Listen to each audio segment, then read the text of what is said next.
Voy primer probund ku voy mana bitta qaranglar, yana bitta primer demoqsiz bor ekan. Bular haqiqatan shunchalik zararlimi?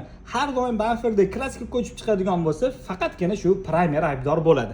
Oxirgi payt eng ko'p stok ukalarimizdan berilayotgan savollardan bittasi primer qanchalik zararli degan. Sababi ayrim detailing studiyalar yana hype qilish, PR qilish maqsadida biza bez primer ishlaymiz degan narsani ko'tarib chiqishyapti. Bu haqiqatan zararlimi?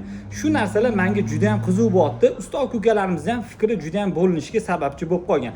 Ya'ni shunga sizlarni fikringiz juda ham qiziq. Kommentariyada o'zingizlarning fikringizni yozib qoldiradigan bo'lsangiz, shunga oid 5 ta 6 tagacha video qilishga harakat qilmoqchimiz. Ya'ni Tesla qilamiz. Banfil qismida broneplyonkaga yopishtirishdan oldin primer surib turib ko'chirib ko'ramiz. Haqiqatan kraskani ko'chirib chiqaradimi? Kuzov detalini qilib ko'ramiz. Bundan tashqari buni farqlari nima uchun o'zi ishlab chiqarilgan? Nimaga faqat shu narsani yomonlik urchadi? Shu narsalar qiziq deb hisobladim. Shunga video qilmoqchiman. Faqat sizlarni podдержкаga kerak. Kommentariyada o'zingizlarning fikringizni, savollaringizni berib ketsanglar, shunga oid xudo xolisi video qilishga harakat qilamiz. Fikringizni kutib qolamiz. Agar podдержкаlar ko'p bo'ladigan bo'lsa, aniq shunga oid videolarni chiqarishni boshlaymiz.